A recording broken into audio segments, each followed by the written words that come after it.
Assalamualaikum warahmatullahi wabarakatuh. Waalaikumsalam warahmatullahi wabarakatuh. Di sini kami akan mempresentasikan Permenkes nomor 74 2016. Sebelumnya perkenalkan, saya Miska Aftinal Bakti.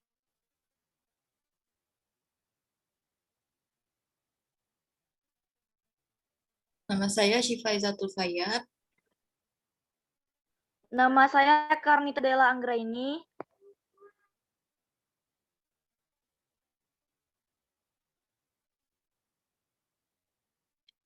Baiklah, saya akan membacakan yang pertama, Permenkes nomor 74 tahun 2016 adalah Permenkes yang mengatur tentang standar pelayanan kefarmasian di puskesmas.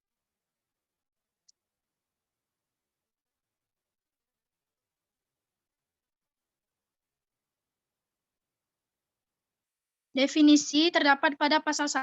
Dalam Menteri ini dimaksud dengan Pusat Kesehatan Masyarakat atau yang disingkat Puskesmas adalah unit pelaksana teknis Dinas Kesehatan Kabupaten atau Kota yang bertanggung jawab menyelenggarakan pembangunan kesehatan di suatu wilayah. Pelayanan kefarmasian adalah tolak ukur yang dipergunakan sebagai pedoman bagi tenaga kefarmasian dalam menyelenggarakan pelayanan kefarmasian. 3. Pelayanan kefarmasian adalah suatu pelayanan langsung dan bertanggung jawab kepada pasien yang berkaitan dengan sediaan farmasi dengan maksud mencapai hasil yang pasti untuk meningkatkan mutu kehidupan pasien. Yang keempat, sediaan farmasi adalah obat, bahan obat, obat tradisional, dan kosmetika. Yang kelima, obat adalah bahan atau paduan bahan, termasuk produk biologi yang diperlukan untuk mempengaruhi atau menyelidiki sistem fisiologi atau keadaan patologi dalam rangka penetapan diagnosis, pencegahan, penyembuhan, pemulihan, peningkatan, dan kontrasepsi untuk manusia.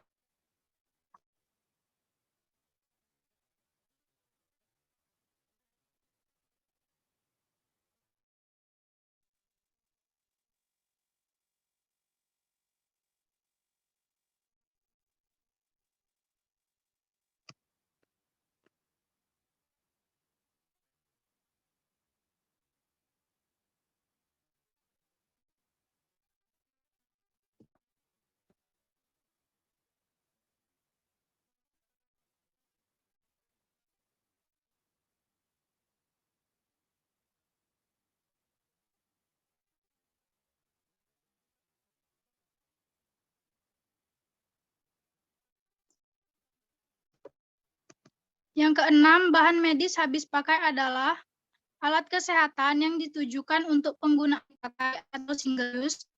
Daftar produknya diatur dalam peraturan perundang-undangan. 7.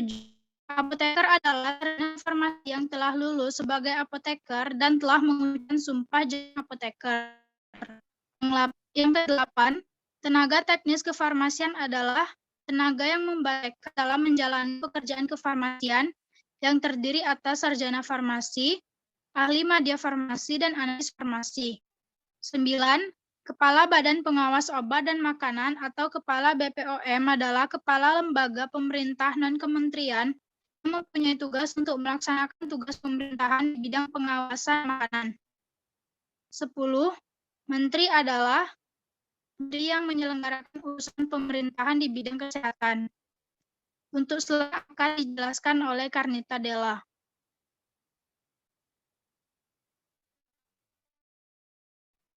Menurut pasal 2, tujuan. Pertama, meningkatkan mutu pelayanan kefarmasian. Kedua, menjamin kepastian hukum bagi tenaga kefarmasian. Dan selanjutnya, melindungi pasien dan masyarakat dari penggunaan obat yang tidak rasional dalam rangka keselamatan pasien, patient safety. Standar pelayanan kefarmasian di puskesmas meliputi standar A. Pengelolaan sediaan farmasi dan bahan medis habis pakai, dan pelayanan farmasi klinik. Pengelolaan sediaan farmasi dan bahan medis habis pakai meliputi A. Perencanaan kebutuhan, permintaan, penerimaan, penyimpanan, pendistribusian, pengendalian, pencatatan, pelaporan, dan pengarsipan, dan pemantauan dan evaluasi pengelolaan. Pelayanan farmasi klinik meliputi pengkajian resep, penyerahan obat, dan pemberian informasi obat, pelayanan informasi obat atau disebut dengan PIO, konseling, ronde atau pasien khusus puskesmas rawat inap, pemantauan dan pelaporan efek samping obat, pemantauan terapi obat, dan evaluasi penggunaan obat.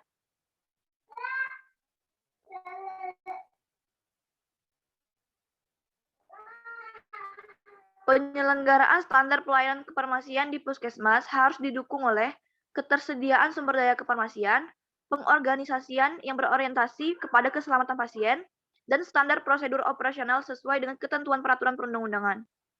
Sumber daya kefarmasian meliputi sumber daya manusia dan sarana dan prasarana. Pengorganisasian menggambarkan uraian tugas, fungsi dan tanggung jawab serta hubungan koordinasi di maupun di luar pelayanan kefarmasian.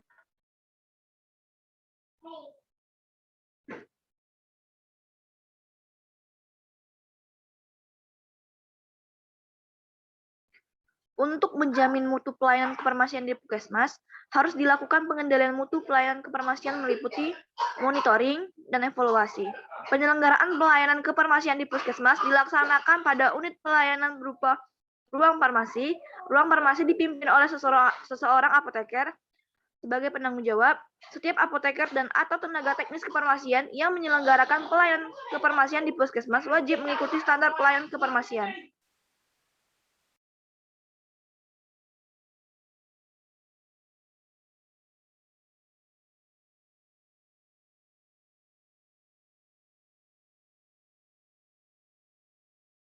Pembinaan dan pengawasan dilakukan oleh pertama Menteri, Kepala Dinas Kesehatan Provinsi, dan Kepala Dinas Kesehatan Kabupaten Kota, dan dapat melibatkan organisasi profesi. Khusus terkait pengawasan sediaan farmasi dalam pengelolaan sediaan farmasi dilakukan juga oleh Kepala BPOM.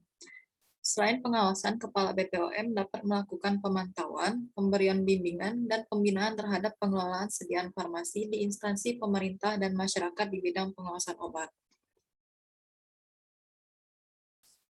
Pada saat peraturan ini berlaku bagi puskesmas yang belum memiliki apoteker sebagai penanggung jawab, penyelenggaraan pelayanan kefarmasian secara terbatas dilakukan oleh tenaga teknis kefarmasian atau tenaga kesehatan lain yang ditugaskan oleh Kepala Dinas Kesehatan Kota.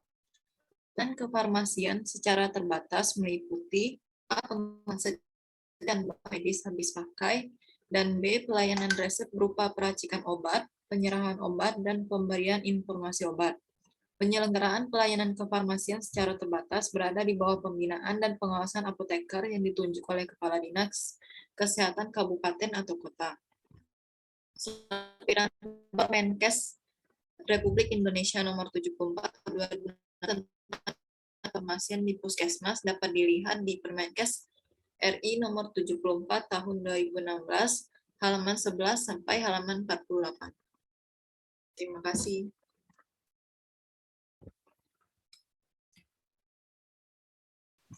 Baiklah, sekian presentasi dari kelompok kami. Lebih dan kurangnya kami mohon maaf. Saya akhiri. Wassalamualaikum warahmatullahi wabarakatuh. Waalaikumsalam warahmatullahi wabarakatuh.